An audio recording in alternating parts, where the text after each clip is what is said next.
এইটা বিষয় গেল। দ্বিতীয় হচ্ছে জরুরি বিধান ঘোষণা সংক্রান্ত, জরুরি অবস্থা ঘোষণা সংক্রান্ত কনস্টিটিউশনের বিদ্যমান আর্টিকেল 141 ক, খ এবং গ, এই আর্টিকেলগুলোতে জরুরি অবস্থা কোন সময়ে জরুরি অবস্থা রাষ্ট্রপতি ঘোষণা করবেন, কিভাবে করবেন, এই সমস্ত বিষয় বিধৃত আছে। এবং জরুরি অবস্থা ঘোষণাকালে কি কি অধিকার, নাগরিকদের কি কি অধিকার, মৌলিক অধিকার সাসপেন্ডেড থাকবে সেগুলো বিষয়ে বলা আছে।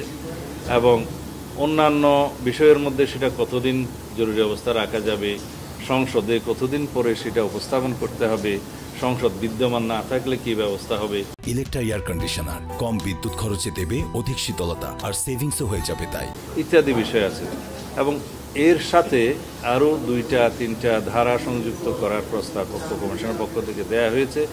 সেখানে আন্তর্জাতিক সংস্থাগুলো এবং জাতিসংঘের সাথে বিভিন্ন বিষয়ে দেশ হিসাবে, রাষ্ট্র হিসাবে যে চুক্তিগুলো আছে সেই বিষয়ে, আর মানবাধিকার সংক্রান্ত কিছু বিষয়ে, নাগরিকের কি কি মৌলিক অধিকার বহাল রাখা যায় সেই সময়, এই সমস্ত বিষয়ে বিস্তারিত আলোচনা হয়েছে।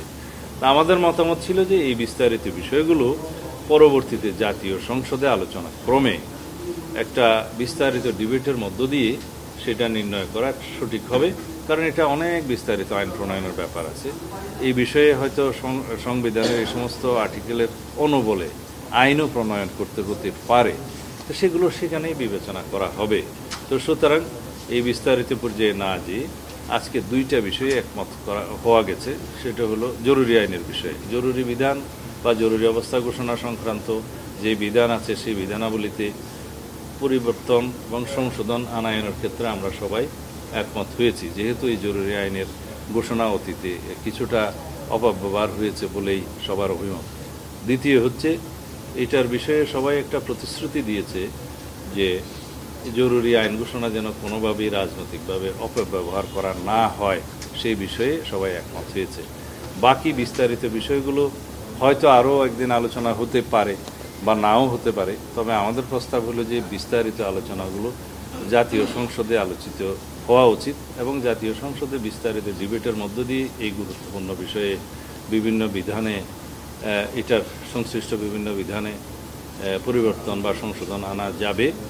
আর প্রয়োজনে সেটার অনুবলে হয়তো আইনও প্রণয়ন করা যেতে পারে। আমাদের বক্তব্য এখানে শেষ। ধন্যবাদ।